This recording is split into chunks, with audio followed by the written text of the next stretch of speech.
Director Han Gi-tae slides the document across the polished glass table. The paper lands directly in front of Amorous Row, aligned with surgical precision. Clause 17, he says, his voice calibrated for the 16 executives watching. Ms. Rowe's audit suggests our merger partner engaged in financial irregularities. I assume you have concrete evidence to support such inflammatory claims? The boardroom on Kangtek's 38th floor is a theater of corporate warfare. LED screens flashing red projections, air conditioning roaring at maximum, overlapping conversations in Korean and English colliding into static. Amaris feels the fluorescent lights drilling into her retinas. Her tablet trembles slightly in her grip, not from nervousness, but from the sensory assault no one else seems to notice. The evidence is documented, she says, voice steady despite the chaos pressing against her skull. Ghost contracts totaling 340 million USD. Offshore accounts traced through... You seem tense, Ms. Rowe. Han leans forward, a predator's smile carved into his face. Perhaps this level of pressure is excessive for someone of your particular sensitivities? The room freezes. It's a trap wrapped in false concern.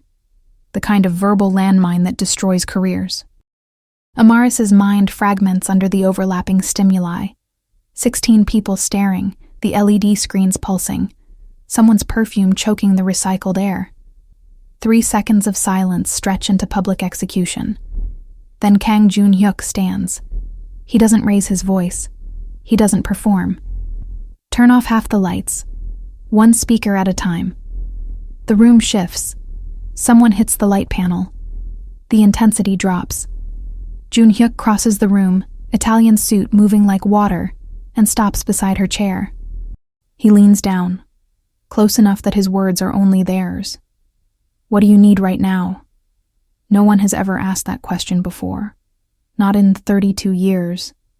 The question doesn't fix anything, but it breaks something open, or maybe puts something back together. Han's smile evaporates. The matriarch at the end of the table, Kang Hee-jin, Jun-hyuk's mother, watches with unreadable eyes. Min Seo, the secretary, pauses her note-taking, pen hovering. Amaris looks at Jun-hyuk. Really looks. I need you to let me finish presenting the evidence before anyone decides I'm the problem instead of the fraud. If understanding could rewrite the rules of love, would you stay to see how? Before we continue, if you've ever had to prove you weren't broken when the world insisted you were, this story is for you. Subscribe now so we can keep writing stories like this, about love that understands instead of demanding you change. You won't want to miss what happens next. The meeting ends with Han's carefully neutral, "We'll review your findings, Ms. Rowe." Translation: We will bury this. The executives file out like a corporate funeral procession. Amara stays seated, tablet clutched against her chest, breathing through the aftermath. Min Seo approaches with a glass of water. "You did well," she says quietly. Not patronizing, just fact. Amaris accepts the water because her hands need something to hold that isn't cracking under pressure. Jun-hyuk hasn't left. He's dismissed everyone else but remains by the window, silhouette sharp against Seoul's skyline. "The evidence," he says without turning. "How certain are you?" "Completely." Amaris sets down the water. Ghost contracts with a shell company in Singapore. Wire transfers that don't match reported revenue. Either someone is spectacularly incompetent, or someone is stealing. Han has been with this company for 26 years. Jun-hyuk finally turns. Exposing him means war. Then it's war. She stands, legs unsteady but voice iron. "I was hired to audit risk. That's the risk." He studies her, not the way people usually do, searching for cracks to exploit. He's trying to understand the architecture. "You're not afraid of him." "I'm terrified of him. Honesty comes easier than performance. But I'm more afraid of being the person who saw theft and said nothing because it was inconvenient." Something shifts in Jun-hyuk's expression. Respect, maybe, or recognition. "I'll have Min Seo arrange a secure server for your files. If Han suspects you're building a case, He'll move to discredit you first. He already started. Amaris picks up her tablet. That comment about my sensitivities wasn't improvisation. No, Junhyuk agrees. It wasn't. She should leave. But the question escapes before caution can stop it. Why did you ask what I needed? No one asks that. He's quiet for 3 seconds. Then, because you looked like you were drowning, and everyone else was pretending you were fine. Amaris doesn't know what to do with that. So she nods once, and leaves before her composure shatters completely. Behind her, Junhyuk watches her go, wondering why honesty feels more dangerous than any corporate conspiracy. Amaris's apartment in Gangnam is a study in controlled environment. Blackout curtains, warm Edison bulbs on dimmers, noise-canceling headphones on every surface. She collapses onto the sofa, still in her gray suit, and lets the mask fall. Her hands shake. Her jaw aches from clenching. The meeting loops in her head. Han's smile, the 16 stares, Junhyuk's impossible question. She opens her laptop.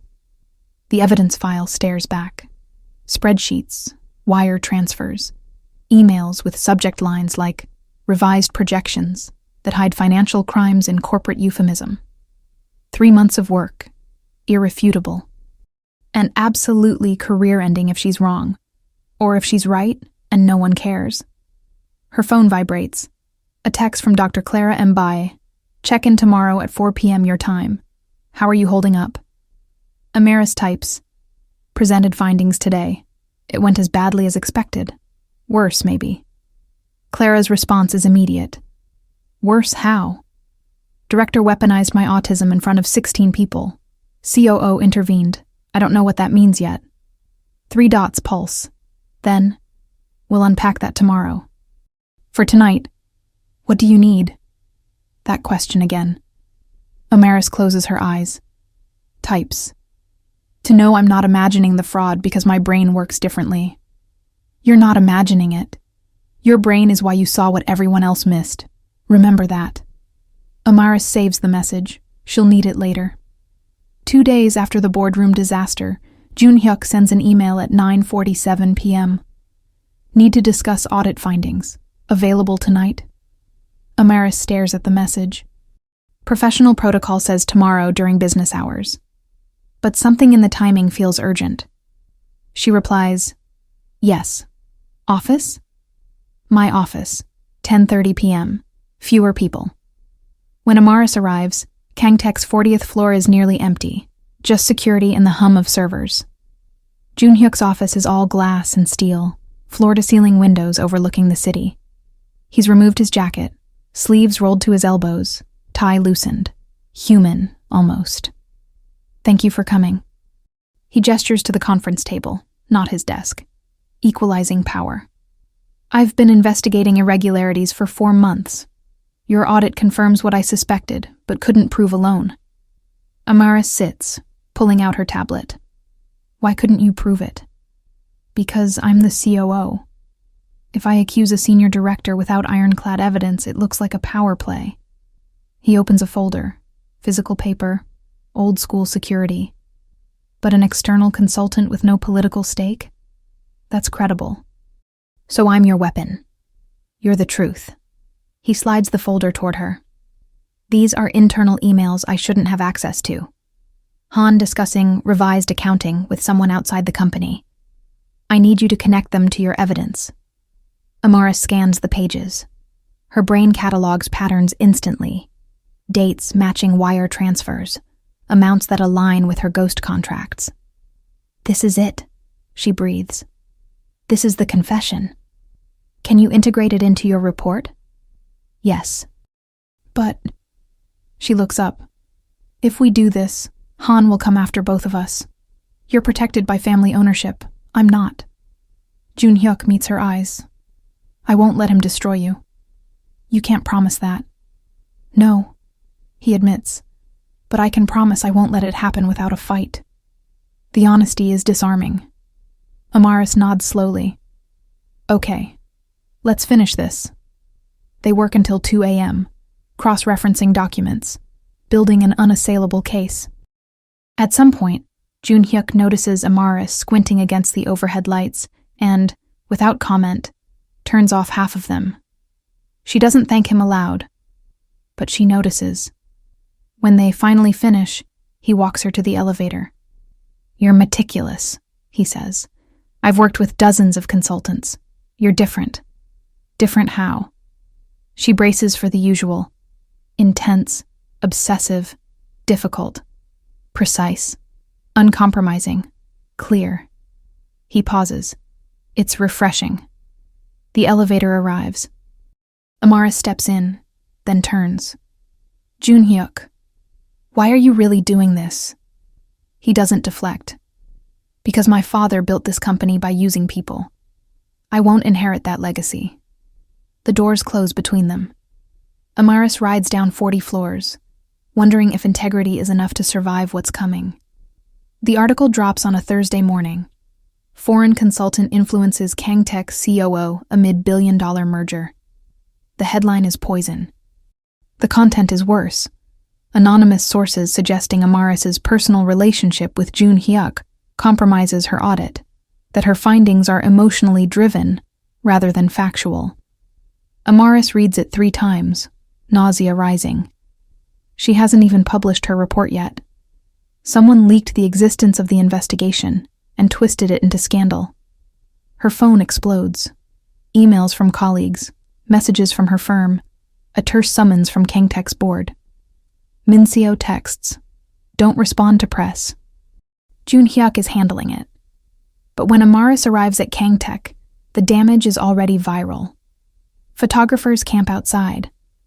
A reporter shouts, "Ms. Roh, are you romantically involved with COO Kang?" She doesn't answer, doesn't make eye contact, just pushes through to the elevator, skin crawling under the scrutiny. Jun-hyuk's office is a war room. Min-seo is on 3 devices simultaneously. Jun-hyuk stands at the window, jaw tight. He turns when Amaris enters. "I'm sorry. This is Han's work." "You're sure?" "The timing is too perfect. We're 1 week from presenting evidence. He's preemptively discrediting you." Jun-hyuk's voice is controlled fury. "I've already told the board the article is fabricated defamation." But they believe it. Amaris doesn't phrase it as a question. Some do. Others want to believe it because it's easier than confronting fraud. He crosses to her. "We can still win this, but it means accelerating the timeline. We present everything to the board tomorrow. Full exposure. No more waiting." "Tomorrow?" Amaris's mind races. "That's not enough time to—" "It's the only time. If we wait, Han buries us both." Min-seo looks up from her tablet. "I have something. The reporter who wrote that article. Han bought him lunch yesterday, paid in cash. I pulled the security footage from the restaurant." Jun-hyuk turns sharply. "Send it to me, and to legal." Amaris watches this unfold. Efficiency, loyalty, strategy. Why is Min-seo helping us? If we fail, she loses everything too. Min-seo answers herself. "Because I've been organizing Han's files for 2 years. I know what he is." She meets Amaris's eyes. "And because someone has to choose the right side." In that moment, Amaris understands. She's not alone in this. The realization is almost as destabilizing as the threat itself. That evening, Jun-hyuk suggests dinner to finalize strategy. Amaris agrees, expecting a conference room. Instead, he takes her to a restaurant in Itaewon, a place with private rooms, soft lighting, and noise-dampening walls. "How did you find this place?" Amaris asks as they settle into a booth designed for discretion. "I didn't. Min-seo recommended it." He pours water for both of them. "She said you'd prefer it." Amaris blinks. She's observant. She pays attention to what people need. It's why she's invaluable. Jun-hyuk opens the menu. "I also asked her what foods you avoid." "Apparently, certain textures are challenging." Heat rises in Amaris's face. Not embarrassment. Something else. "You asked my food preferences." "I asked how to make this meal less stressful." He says it like it's obvious. There's a difference. Amaris doesn't know how to process this. She settles for honesty. Most people don't ask. They just call me difficult when I can't eat something. You're not difficult. Your nervous system processes input differently. Ignoring that doesn't make you easier. It just makes you invisible. Something cracks open in Amaris's chest. She orders bibimbap without vegetables she can't tolerate. Junhyuk orders galbi without asking invasive questions. They eat in comfortable silence, the kind that doesn't demand performance. Halfway through, he says, "Can I ask you something personal?" "You can ask. I might not answer." "Fair." He sets down his chopsticks. "When did you realize you were autistic?" Most people avoid the word. He uses it cleanly, without apology. 28, Amaris says. "I spent my 20s thinking I was broken. Turns out I was just wired differently, and no one gave me the manual. Did diagnosis help? It gave me a framework. Didn't make people more understanding, though. If anything, they expected me to manage it better. As if understanding myself meant I could pretend to be someone else more convincingly." Junhyuk's expression darkens. "That's not management. That's erasure." "Yes." The word comes out raw. "That's exactly what it is." He's quiet for a moment. Then, "My mother raised me to be perfect. Perfect grades, perfect manners, perfect emotional control. I spent 36 years performing what she needed. It nearly hollowed me out." He looks at her. "You don't perform. At all. And I don't know if you realize how rare that is." Amaris's throat tightens. "It's not a choice. I can't sustain the mask long enough to matter." "Good," Junhyuk says. "The world has enough masks. They don't touch. They don't kiss. But something shifts between them, a recognition that goes deeper than attraction. When they leave the restaurant, Junhyuk doesn't offer his arm. He just walks beside her, matching her pace, and somehow that feels like the most intimate thing anyone has ever done. The emergency board meeting convenes at 10 a.m. 16 executives, 3 external auditors, and matriarch Kang Hee-jin at the head of the table. Amaris presents first: spreadsheets, wire transfers, emails. Irrefutable evidence of $340 million embezzled through ghost contracts. The room is silent. Then Han speaks. "This is an impressive narrative, Ms. Rowe, but I must question the objectivity of an audit conducted while you were reportedly involved with the COO." "I'm not involved with the COO." Amaris's voice doesn't shake. "And the evidence doesn't care about my personal life. The numbers are factual." "Are they?" Han smiles. "Or are they the product of confirmation bias fueled by personal investment?" Junhyuk stands. "Director Han, would you like to explain why you met with the reporter who wrote the defamatory article? Or why you paid for that meeting in cash?" Han's smile evaporates. "That's irrelevant. It's documentation of attempted witness intimidation." Junhyuk nods to Minseo, who projects security footage onto the screen. Han and the reporter, a manila envelope changing hands. "You tried to discredit Ms. Rowe before she could present evidence. That's consciousness of guilt." The room erupts. Matriarch Kang raises one hand. Silence falls immediately. "Ms. Rowe, are you certain of your findings?" "Completely." Amaris meets the matriarch's eyes. "I've triple-checked every transaction. This isn't speculation. It's theft." Hyejin turns to Han. "Director Han, do you have a defense?" Han's face hardens. "This is a witch hunt, orchestrated by my rival and his consultant. I've dedicated my life to this company. I won't be destroyed by a woman who can't even function in a normal boardroom without special accommodations." The room freezes.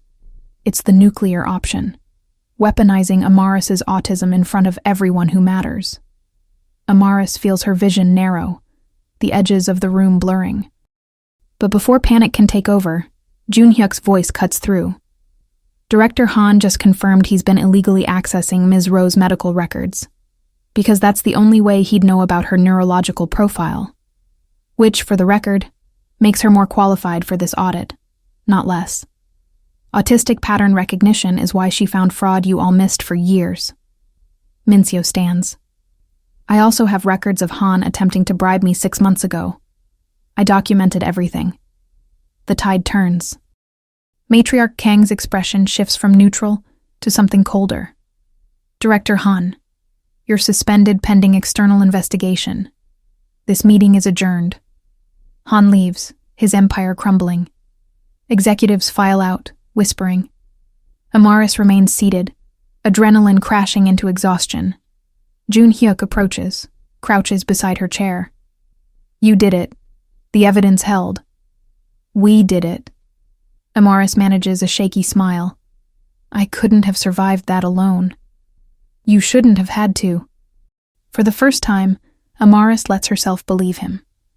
That evening, Matriarch Kang summons Jun Hyuk to her private residence, a traditional hanok renovated with modern elegance. She pours tea with ceremonial precision. You protected the consultant today. I protected the truth.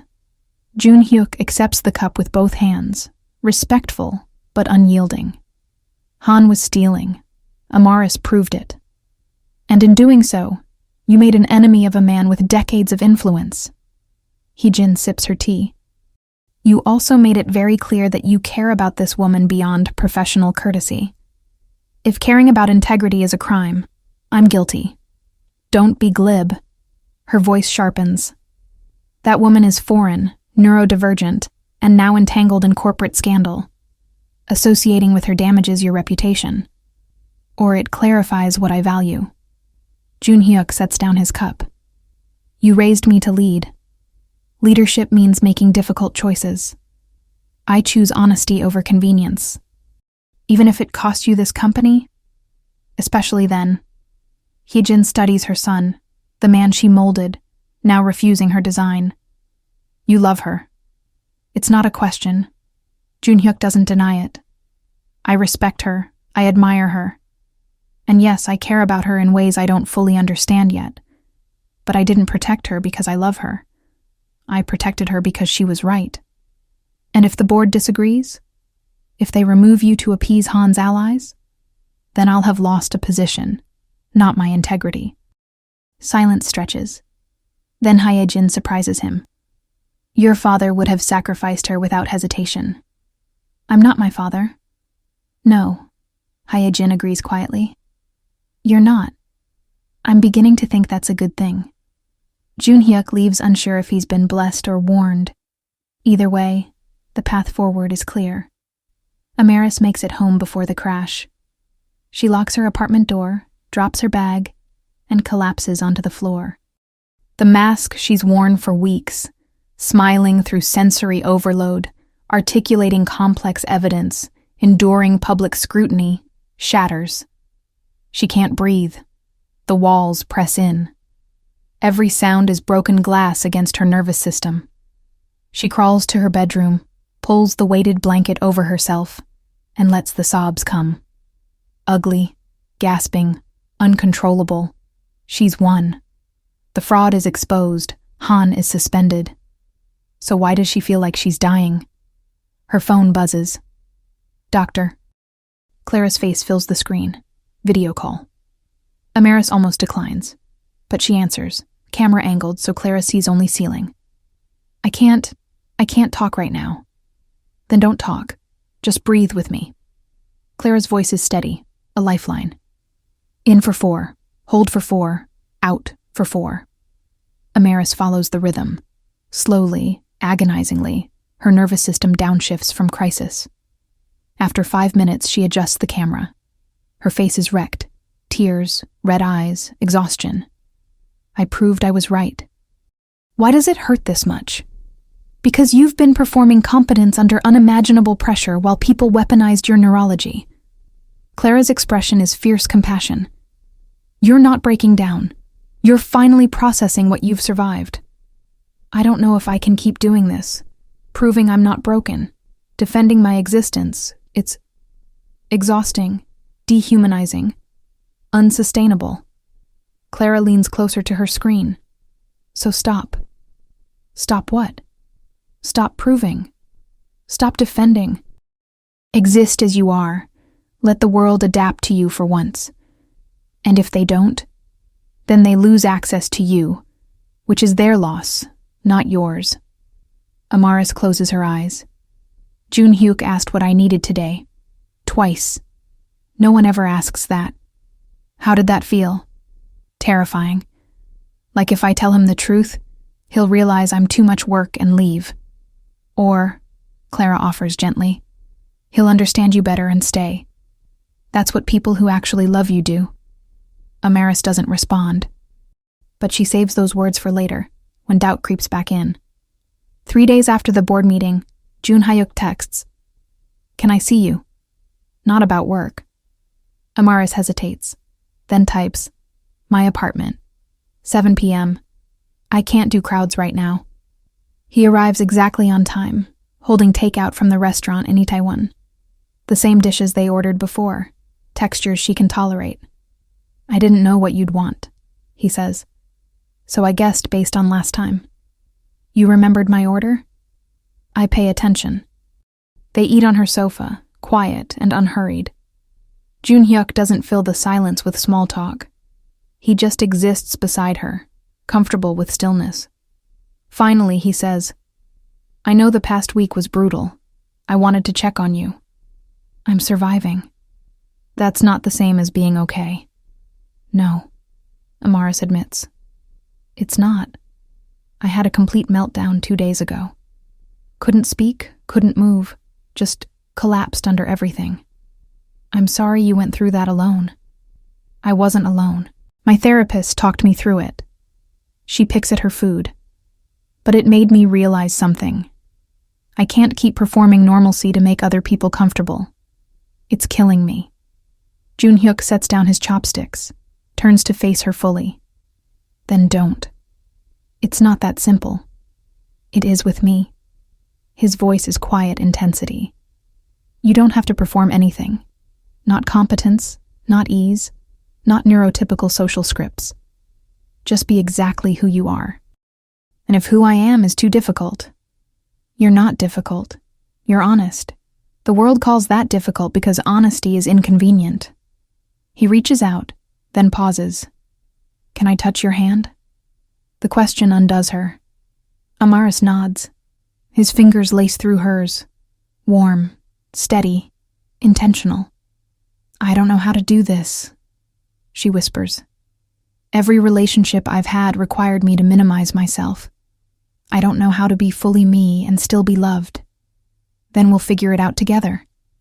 Junhyuk squeezes her hand gently. "I don't want a version of you. I want you. It's not a declaration of love. It's something better. A promise of space to exist without apology." Amaris leans into him, lets her head rest against his shoulder. He doesn't move, doesn't demand more. Just holds still, a shelter in human form. "Thank you," she murmurs. "For what?" "For asking what I need. For turning off the lights. For not trying to fix me." "You don't need fixing." Junhyuk's voice is certain. "You needed someone to see you." And in her small, carefully controlled apartment, Amaris lets herself be seen.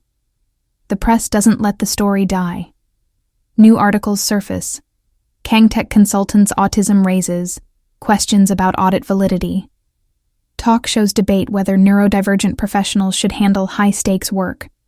Amaris's diagnosis, meant to be private, becomes public dissection. She stops reading the headlines, but the damage seeps in. Colleagues at her consulting firm suggest she take a break. Clients ask if someone else can lead their audits. The message is clear. Her competence is now suspect because her brain works differently. Junhyuk, meanwhile, faces his own backlash. Board members question his judgment. His mother pressures him to distance himself from Amaris for optics. Business partners whisper about his compromised objectivity. The scrutiny intensifies when photos surface. Junhyuk and Amaris leaving her apartment building, his hand on her back, her face angled away from cameras.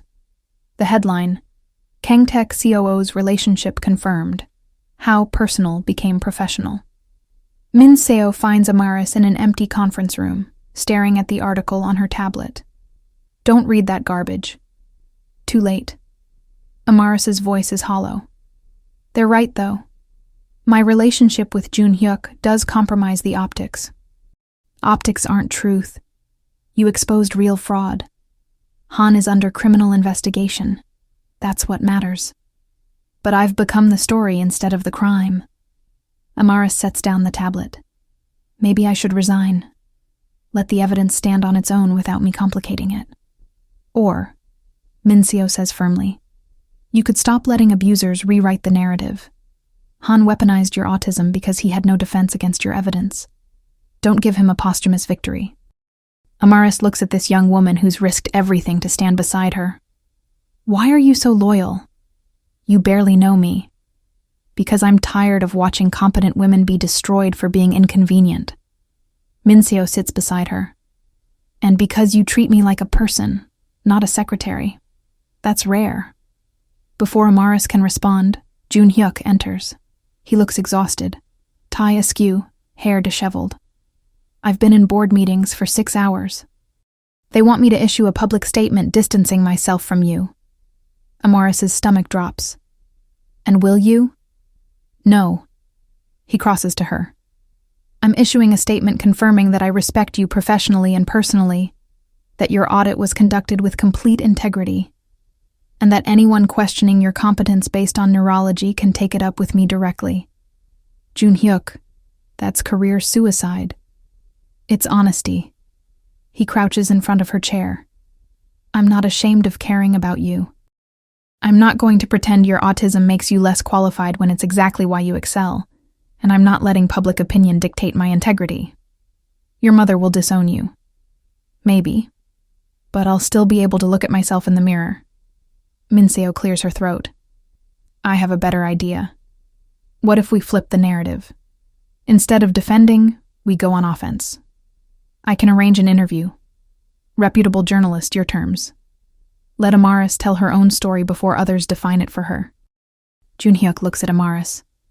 It's your choice, no pressure. Amaris considers. Every instinct screams to hide, to let the storm pass. But hiding hasn't protected her. Maybe visibility will. Okay, I'll do the interview. But I control the questions, and I talk about the fraud, not just my diagnosis. Deal. Min Seo's smile is sharp. Let's show them who they're actually dealing with. The journalist is Lee Ji-woo, known for incisive profiles that humanize subjects without sanitizing them. The interview takes place in Amaris's apartment. Her territory, her rules. Ji-woo respects boundaries. No surprise questions. Cameras positioned to avoid overwhelming angles. Breaks when needed. Let's start with the audit, Ji-woo begins. You found evidence of 340 million USD in fraud. Walk me through how. Amaris explains her methodology. Pattern recognition, cross-referencing anomalies, tracing discrepancies others dismissed as clerical errors. Autistic pattern recognition is why I found it, she says directly. My brain processes data differently. I see connections that neurotypical audits miss. So your autism is an asset, not a liability. It's both, and neither. Amaris chooses words carefully. It's part of how I'm wired. In audit work, it's an advantage. In fluorescent-lit boardrooms with 16 people talking simultaneously, it's a challenge. But calling me less qualified because I need accommodations is like saying an architect is incompetent because they need glasses. Ji-woo nods. Director Han publicly questioned your stability. How did that feel? Like every woman who's ever been called too emotional when she presented inconvenient facts. Amaris's voice hardens. He weaponized my neurology because he couldn't refute my evidence. That's not a defense, it's an admission. And COO Kang Jun-hyuk? There's speculation about your relationship. Amaris meets Ji-woo's eyes.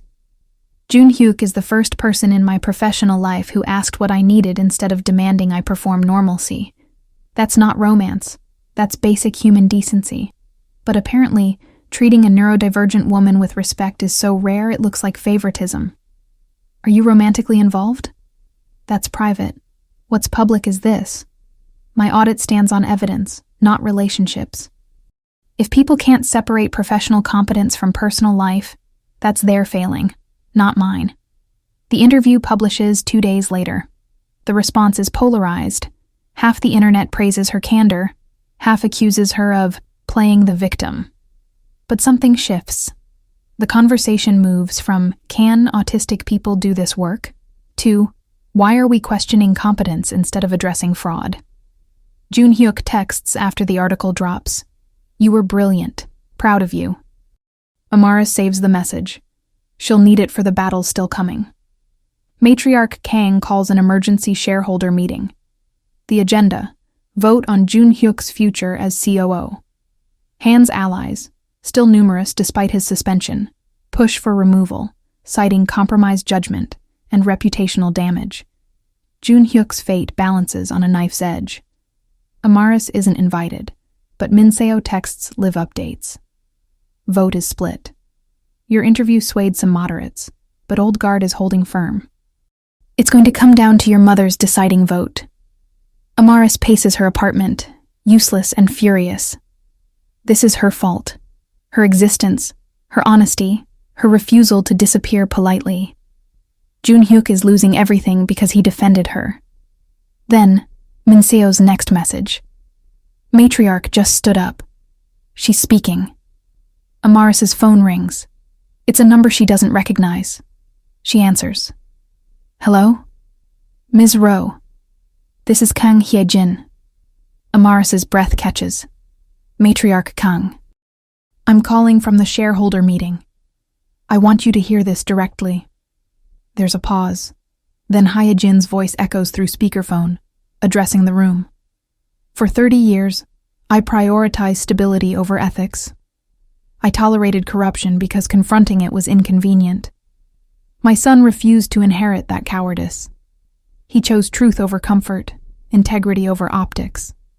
If you remove him for that, you confirm that this company values appearance more than substance. I will not let that be his father's legacy, or mine. I vote to retain Kang Jun Hyuk as COO, and I vote to issue a formal apology to Ms. Amaris Rowe for the institutional discrimination she endured while exposing fraud we should have found ourselves. The room erupts. She can hear it through the phone. Hee-jin continues, voice cutting through chaos. Meeting adjourned. The vote is final. The call ends. Amaris stands in her apartment, shaking. 5 minutes later, Jun Hyuk texts. We won. My mother chose justice. I'm still processing. Amaris replies. She chose you. That's what mothers do when they finally see who their children really are. Han is formally terminated. Criminal charges follow: fraud, embezzlement, illegal access to medical records. The company issues public apologies. Amaris's firm offers her a promotion. The professional vindication is complete. But vindication doesn't erase trauma. Amaris still flinches when reporters approach. Still has nightmares about boardrooms and accusations. Still struggles with the hypervigilance that comes from having your neurology weaponized publicly. Dr. Clara, in their weekly session, names it clearly. You survived a targeted attack on your fundamental identity. Winning doesn't undo that wound. So what do? You grieve what it cost. You celebrate what you protected. And you decide what comes next on your terms, not theirs. Amaris thinks about that. What does come next? She could return to London, resume anonymous consulting work. She could stay in Seoul, accept Kangtech's offer to lead their ethics division. She could walk away from corporate work entirely, write, teach, rest. Or she could stop deciding based on what's safe and start choosing based on what's true. That evening, Jun Hyuk comes over with groceries, ingredients for a meal he's learned she can eat without sensory distress. They cook together in her small kitchen, movements synchronized through weeks of proximity. He doesn't ask about her plans, just exists beside her, patient and steady. I'm thinking about staying, Amaris says finally, slicing vegetables with mechanical precision. In Seoul, at least for a while. Because of the job offer? Partly. Mostly because I've spent my life running from places that didn't accommodate me. I'm tired of running. Jun-hyuk sets down his knife, turns to her. And what about us? What about us? I care about you. More than professionally, more than friendship. I want to know if you feel the same, or if I'm reading something that isn't there. Amaris's heart hammers. Honesty is her only language. I feel it. But I don't know how to do this. Relationships always require me to change, be less intense, need less accommodation, perform normalcy. I can't sustain that. I'm not asking you to. Jun-hyuk steps closer, careful and deliberate. I'm asking if you want to try something different. A relationship where you exist as you are, and I learn your language instead of demanding you speak mine. What if my needs are too much? Then we'll figure it out, together. That's what partners do. Partners. The word feels fragile and enormous. I've never had a partner, just people who tolerated me until they didn't. I'm not interested in tolerating you. Jun-hyuk's voice is quiet certainty. I'm interested in understanding you. There's a difference. Amaris searches his face for doubt, for the inevitable moment when he realizes she's too complicated. She doesn't find it. What she finds is something more terrifying. Sincerity. Okay, she whispers. Let's try. He smiles. Not performative, just real. Okay. They don't kiss. Not yet. But Jun-hyuk reaches out, and Amaris takes his hand. And in her small kitchen with its warm Edison bulbs and controlled environment, something new begins. Dating Jun-hyuk is nothing like Amaris expected. There are no grand gestures, no public declarations. Instead, there are small, devastating acts of attention. He learns that she can't process complex conversations before 9 a.m., so he schedules morning meetings accordingly. He installs a dimmer switch in his office so she can adjust lighting during late-night work sessions. He asks, "Do you need quiet right now, or company?"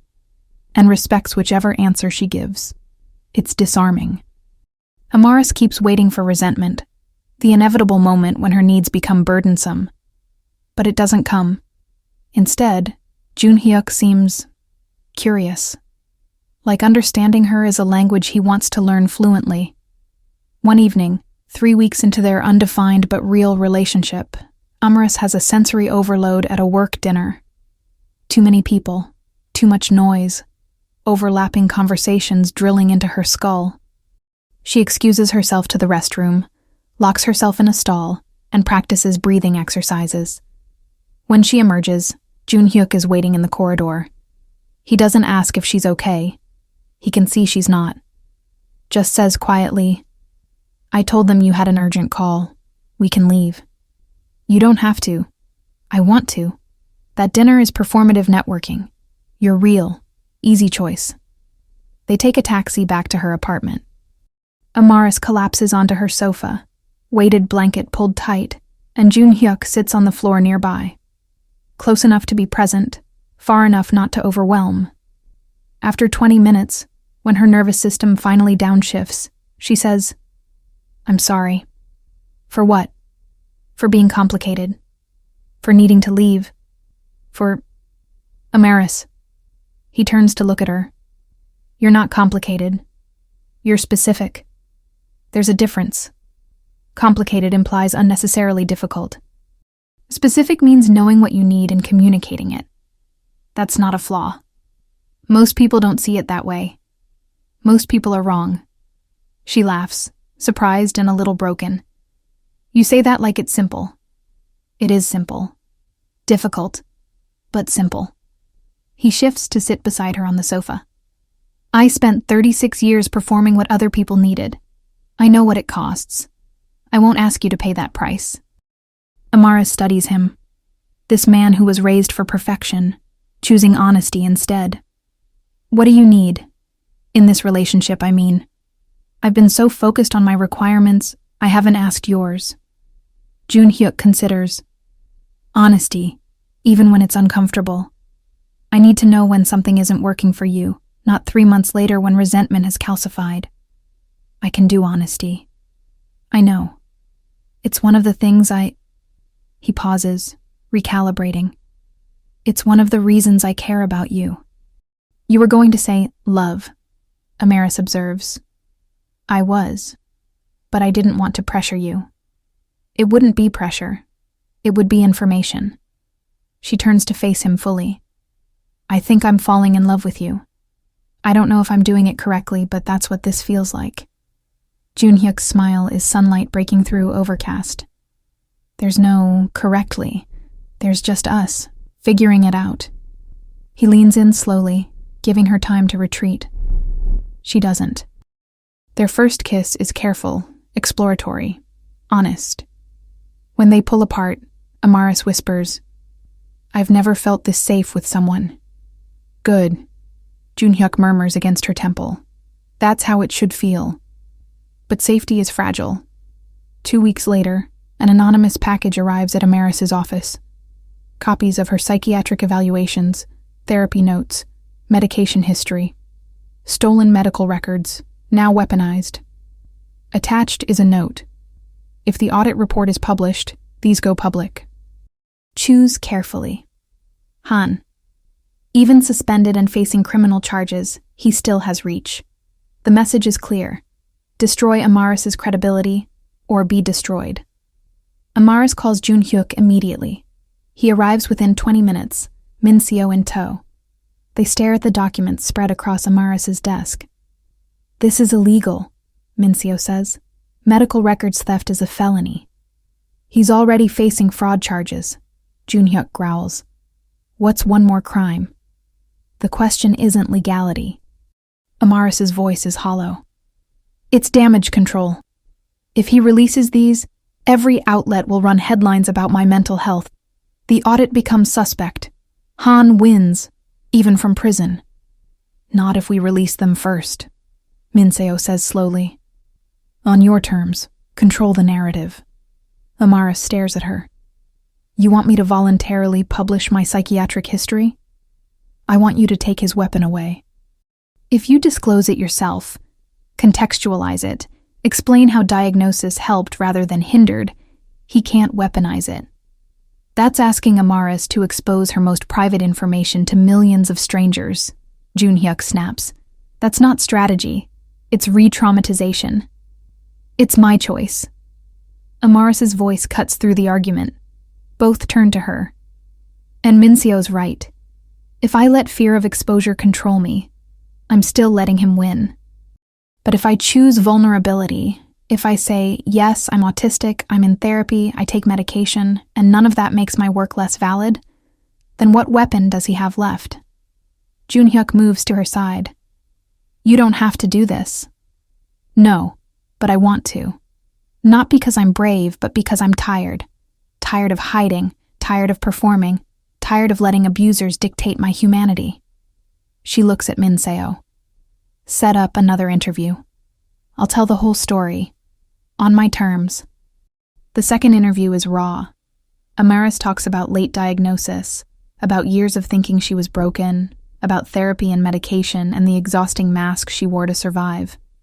She discusses sensory processing, meltdowns, the accommodation she needs, and she talks about the audit, how her autistic pattern recognition found fraud, how her refusal to accept normal corporate doublespeak exposed lies.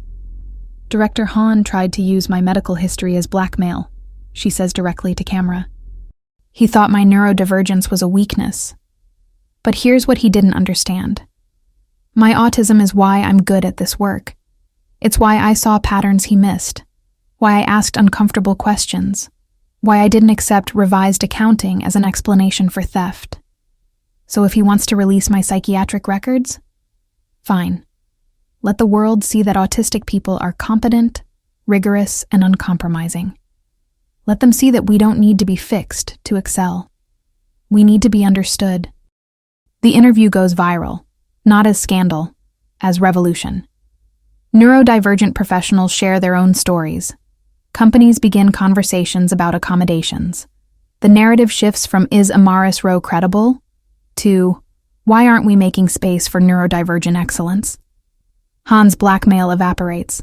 His stolen documents, already public through Amaris's choice, carry no power. Within days, additional charges are filed: medical privacy violations, attempted extortion. His allies abandon him. His empire collapses completely. Jun-hyuk finds Amaris on Kangtek's rooftop the evening after the interview airs. She's standing at the railing, Seoul's skyline glittering below. He doesn't speak immediately, just stands beside her, matching her silence. Finally, she says, "I didn't think I'd survive this. But you did. We did." She turns to him. "I couldn't have done this alone." "You're not alone anymore." Jun-hyuk reaches for her hand. "I know you've spent your life isolated because proximity meant performance. But I'm not going anywhere. Whether you're meticulous and brilliant or melting down on your bathroom floor, I'm here." Amaris's eyes burn. "That's the most romantic thing anyone has ever said to me." He smiles. "I'm learning your language." She kisses him then, not tentative, but certain. A kiss that tastes like survival and choice, and the terrifying possibility of being loved without conditions. When they break apart, Jun-hyuk rests his forehead against hers. "I love you, exactly as you are. No edits, no performance, no apologies. I love you too." The words are new on her tongue, but they fit. "You taught me what that's supposed to feel like." What does it feel like? Safe, real, like I can breathe fully for the first time in 32 years. They stay on that rooftop until the city lights blur with stars, two people who found each other by refusing to be anything other than honest. The weeks following the interview are a study in reconstruction. Amaris accepts Kangtek's offer to lead their new ethics and compliance division, not because she needs redemption, but because she wants to build systems that protect people like her. Jun-hyuk champions the initiative publicly, implementing company-wide neurodiversity training and flexible accommodation policies. But the real work happens in private. Learning to be in a relationship without performing is harder than Amaris anticipated. Old patterns resurface: the instinct to minimize needs, to apologize for existing, to prepare for inevitable abandonment. One evening, Jun-hyuk suggests dinner at his apartment. Amaris arrives to find he's rearranged his living space. Added a corner with soft lighting, noise-canceling headphones, a weighted blanket folded on a chair, visual schedules on a small board, everything she uses to regulate. She freezes in the doorway. "What is this?" "A space for you, so you don't have to choose between being comfortable and being here." He's nervous, she realizes, worried he's overstepped. "If it's too much, I can..." "It's perfect." Her voice cracks. "No one has ever done this." "Done what?" "Made space for me without making it feel like charity. Like you're accommodating a burden." Jun-hyuk crosses to her, gentle and deliberate. "You're not a burden. You have specific needs. Meeting them isn't charity. It's basic partnership. If I needed glasses to see, you wouldn't call it accommodation. You'd just make sure there was good lighting." "That's not the same." "It's exactly the same. Your nervous system processes differently. I'm adjusting the environment so you can be present. That's not sacrifice. That's love." Amaris looks at this corner he's created, evidence that he's been paying attention, that her needs aren't theoretical but real and worthy of consideration. "I don't know how to accept this." "Then let me teach you." He takes her hand.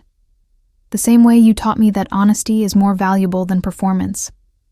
They spend the evening in that corner. Amaris regulates in the soft light while Jun-hyuk sits nearby, reading and occasionally sharing thoughts that require no response.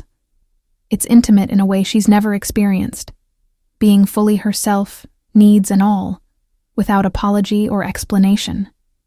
Later, curled together on his sofa, she says, "I keep waiting for you to resent me." "For what?" "For being high maintenance, for needing accommodations, for not being easy." "Easy is overrated. You're worth the effort." "But also..." He shifts to look at her. "It's not effort. Not the way you mean. Learning what you need is just learning you. I want to know you. All of you." Even the parts that are difficult? Especially those. Because those are the parts you've been taught to hide. And they're just as much you as the brilliance everyone celebrates. Amaris closes her eyes, letting that truth settle. For the first time in her life, she believes it might be possible to be loved without diminishing herself. 3 months later, Han's criminal trial begins. Amaris is called as a witness. The defense strategy is predictable: discredit her competence, suggest her autism makes her unreliable, imply emotional bias compromised her findings. The defense attorney is polished and vicious. Ms. Rowe, you've been public about your autism diagnosis. Does that condition affect your ability to interpret complex financial data accurately? Yes, Amaris says clearly. The courtroom stirs. It makes me better at it. Autistic pattern recognition allowed me to identify discrepancies in thousands of transactions. My neurology is why I found fraud that multiple neurotypical audits missed. But doesn't autism also involve social deficits? Difficulty understanding context and nuance. It involves different social processing, which, in audit work, is an advantage. I don't accept social niceties as explanations for data that doesn't reconcile. I ask direct questions. I don't move on until numbers make sense. That's not a deficit. It's rigor. The attorney shifts tactics. You were romantically involved with COO Kang during this audit. Doesn't that compromise your objectivity? I began dating Jun Hyuk after I'd completed the preliminary findings. But even if I hadn't, the evidence isn't subjective. Wire transfers exist or they don't. Ghost contracts are documented or they're not. My personal life doesn't change math. Yet you admit you have strong feelings for Mr. Kang. Couldn't those feelings have motivated you to produce findings that supported his corporate agenda? Amaris leans forward slightly. My feelings motivated me to maintain integrity. Because I care about him, I ensured my work was beyond reproach. I triple-checked every transaction. I brought in external verification. I did everything possible to ensure that my findings would stand up to exactly this kind of scrutiny. The evidence is ironclad because I knew people would question me, so I made myself unquestionable. The prosecution introduces the documentation. Emails, wire transfers, Han's own communications discussing the fraud. Expert witnesses confirm Amaris's methodology was flawless. Min Seo testifies about Han's attempted bribery and his illegal access to medical records. The jury deliberates for 4 hours. The verdict: guilty on all counts. Fraud, embezzlement, medical privacy violations, attempted extortion. Han is sentenced to 12 years in prison. Outside the courthouse, reporters swarm. Amaris makes a brief statement. This case was never about me. It was about accountability. I'm glad the evidence spoke for itself. Now I'm going home to rest. Jun Hyuk is waiting in a car nearby. When Amaris slides into the seat beside him, he doesn't ask how she feels or if she's okay. He just drives to her apartment, walks her inside, and holds her while she processes the weight of victory that feels nothing like triumph. I thought I'd feel vindicated, she murmurs against his chest. But I just feel tired. That's normal. You've been fighting for months. Your nervous system needs time to understand the threat is over. Is it over? The legal part is. The healing part is just beginning. Amaris thinks about that. Healing. Not fixing, not recovering, not returning to some mythical before, but integrating what happened and building something new. Will you help me with the healing part? Every single day, Jun Hyuk promises. For as long as you'll let me. Min Seo organizes a small celebration at a restaurant with a private room. Low lighting, controlled noise, just the 3 of them. It's not a victory party exactly. More like a survival acknowledgement.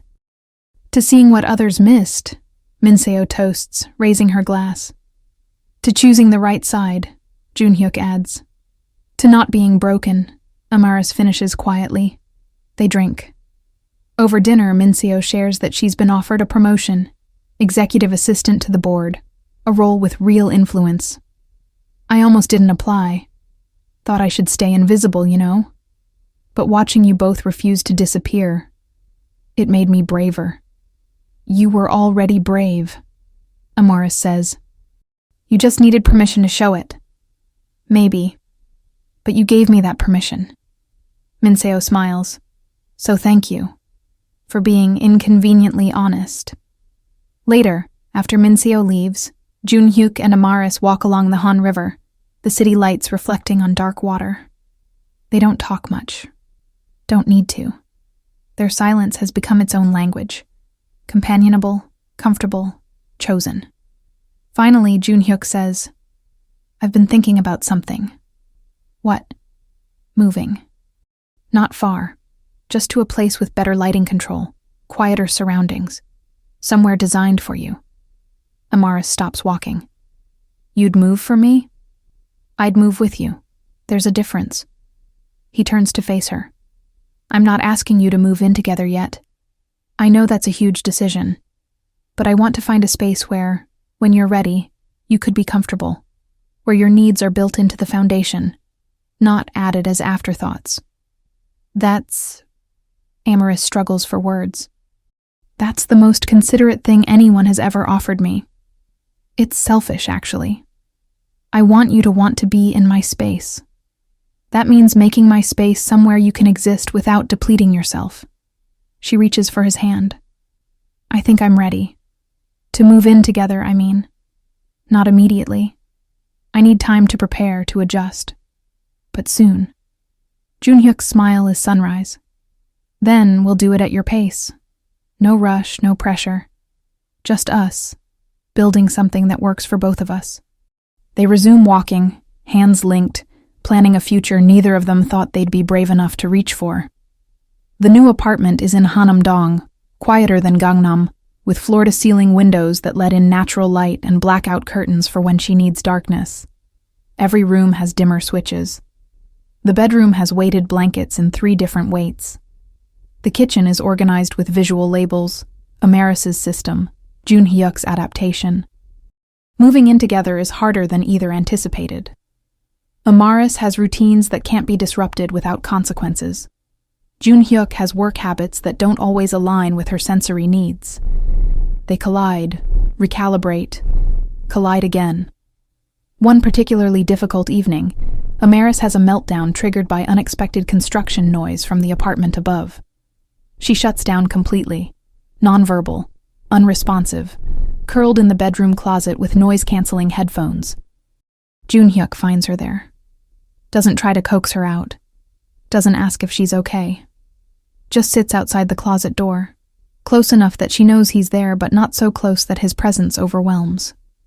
After 40 minutes, Amaris's hand emerges from the closet, reaching for him. He takes it gently. I'm sorry, she whispers when she can speak again. For what? For being like this. For needing you to sit on the floor outside a closet because I can't handle unexpected noise. Amaris. His voice is patient. You had a sensory overload. Your nervous system needed to reset. That's not character failure. It's neurology. And sitting here isn't hardship. It's partnership. But you didn't sign up for this. I signed up for you. This is part of you. He squeezes her hand. I'm not going to pretend that loving someone autistic doesn't require learning and adaptation. It does. But you know what? Loving anyone requires that. You accommodate my workaholic tendencies, my tendency to intellectualize emotions, my complicated relationship with my mother. Accommodation isn't one-directional. She emerges from the closet slowly, sits beside him on the floor. I've never had someone stay through the hard parts. Then you've never had someone who actually loved you. Because love isn't just showing up for the easy moments. It's sitting on the floor outside a closet, waiting for you to be ready. Amaris rests her head on his shoulder. I love you, even when I can't say it, even when I'm shut down. I love you. I know. I can feel it in how you organize the kitchen so I can find things, in how you text me reminders to eat lunch, in how you let me into your space even when it costs you. He kisses her temple. Love isn't just words, it's presence. and you're always present, even in the silence. They sit on that floor until the construction noise stops, until Amaris's nervous system settles, until the world feels manageable again. It's not romantic in the traditional sense, but it's real. And real, Amaris is learning, is better than any performance. Junhyuk doesn't propose in a public restaurant or with a flash mob, or any of the performative gestures Korean dramas fetishize. He proposes on a Tuesday evening in their living room, while Amaris is wearing oversized sweatpants and organizing her bookshelf by color and subject. "I have a question," he says from the sofa. "Okay." She doesn't look up, still debating whether neuroscience books should be grouped with psychology or separated. "Will you marry me?"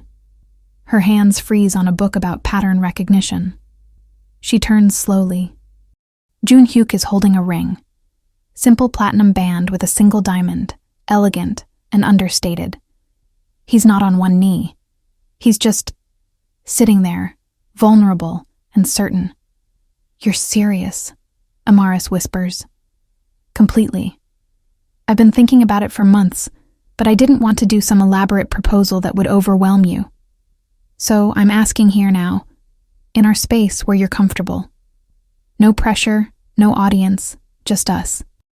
Why do you want to marry me? Because you're the first person I've ever been able to be completely honest with.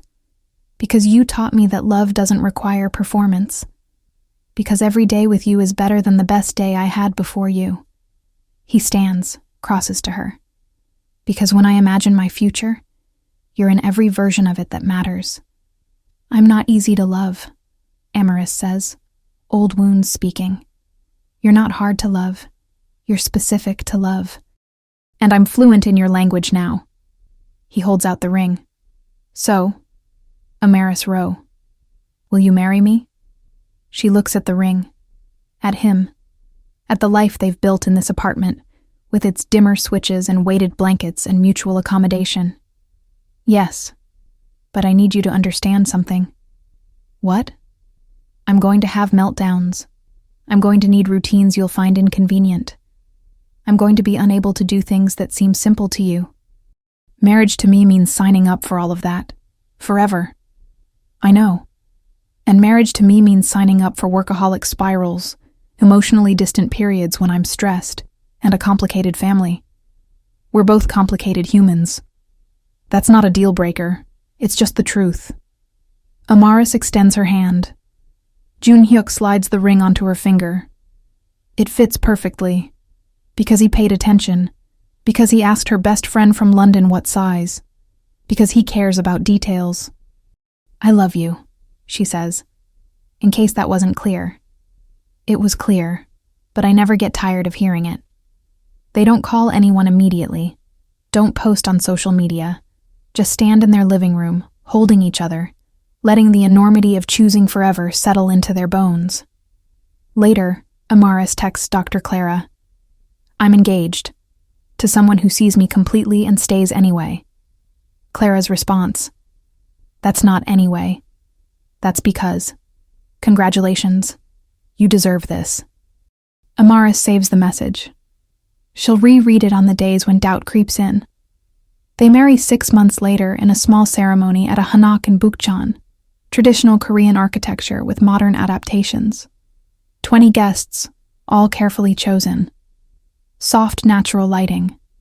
A break room for when Amaris needs to regulate. No surprises, no crowds, no sensory ambushes. Matriarch Kang attends, wearing a lavender hanbok, her expression softer than Amaris has ever seen. During the reception, she approaches Amaris with careful formality. "I owe you an apology." Amaris blinks. "For what?" "For seeing you as a threat instead of the person my son needed. For prioritizing reputation over his happiness. For underestimating what you could teach this family. You voted to keep him as COO. Amaris says quietly. You chose justice. That's not nothing. It was the bare minimum. You deserved more." Hyejin's voice is uncharacteristically vulnerable. "My husband taught me that power requires distance. You've taught my son that power requires connection. That's a better legacy. He taught himself that. I just showed him it was possible. Then thank you for showing him, and for being patient while I learned what he already knew, that you're extraordinary exactly as you are. It's not a dramatic reconciliation, but it's real. And real, Amaris has learned, is what matters. Min-seo gives a toast that makes half the room cry, to Amaris and Jun-hyuk, who proved that love isn't about finding someone perfect, but finding someone whose imperfections fit yours. Thank you for showing the rest of us what honest partnership looks like. The ceremony ends early by wedding standards, by 8 p.m., because Amaris's social capacity is depleted. No one protests. Jun-hyuk simply thanks everyone for coming, and they leave together, still in their wedding clothes, to their apartment where Netflix and silence wait. Best wedding ever, Amaris sighs, sinking into the sofa. Because it's over? Jun-hyuk teases. Because it was ours. No performance, just truth. He kisses her forehead. That's the only kind of love worth having. Now Troy, closing, what do you need? 1 year after the wedding, Amaris is invited to speak at an international neurodiversity conference. The invitation specifies she can present however she's comfortable: speech, video, written statement. No forced eye contact, no Q&A if she doesn't want it. Full accommodation. She chooses a live presentation with prepared remarks. Jun-hyuk sits in the front row, a quiet anchor. The auditorium holds 300 people, but Amaris focuses on the message, not the crowd. I was 32 when I learned I was autistic, she begins. For 32 years, I thought I was broken. Every relationship told me I needed to change, be less intense, need less, perform normalcy better. I believed them. I spent decades trying to be someone I wasn't, wondering why I always fell short. She clicks to the next slide, a photo of the boardroom where Han attacked her. This is where someone weaponized my neurology to silence me, called my autism a weakness, suggested I was too sensitive for professional work. He did it because I found evidence of his crimes, and discrediting me was easier than facing accountability. Next slide. The interview where she disclosed everything. This is where I chose radical honesty. I said, yes, I'm autistic. Yes, I'm in therapy. Yes, I need accommodations. And no, none of that makes me less competent. It makes me different. Different is not deficient. Final slide. A photo of her and Jun-hyuk in their apartment, mid-laugh, completely unguarded. This is what love looks like when you stop performing. This is my husband, who asked me a question no one ever had. What do you need? Not, what's wrong with you? Not, why can't you just? Not, have you tried being normal? Just, what do you need? Her voice strengthens. That question changed my life, because it recognized that my needs are valid, not burdensome. That accommodation isn't charity, it's equity. That I don't need to be fixed, I need to be understood. She looks at Jun-hyuk. He nods, steady and certain. So here's what I want to leave you with. If you're autistic, ADHD, or any form of neurodivergent, you're not broken. You're working with a different operating system in a world designed for the majority. That's not your failing. It's the world's design flaw. Demand accommodation. Refuse to shrink. Find people who ask what you need instead of demanding you need less. She pauses. And if you love someone neurodivergent, learn their language. Don't ask them to translate themselves into your comfort. Meet them where they are. Ask what they need. Then believe them when they tell you. That's not sacrifice. That's love. The applause is overwhelming, not performative conference politeness, but real recognition. Amaris doesn't stay for networking. She and Jun-hyuk slip out, get coffee at a quiet shop, and walk home through Seoul streets that no longer feel hostile. I'm proud of you, Jun-hyuk says. For the speech? For refusing to be diminished. For teaching me that strength looks like honesty, not performance. Amaris leans into him. You taught me too, that I could be loved without editing myself. We taught each other, he corrects gently. That's what partnership is. They walk in comfortable silence until Amaris asks, "What do you need right now?" Junhyuk smiles. The question that started everything, now reflected back. This. You. Exactly like this. Then you have it. Always. They continue walking through the city that once felt like a battlefield and now feels like home. Because home isn't a place. It's being known completely and loved anyway. Or rather, being loved. Because you're known completely. That's not the love stories promised. But it's the love that lasts. If you believe love means understanding without demanding change, subscribe to hear more stories like this.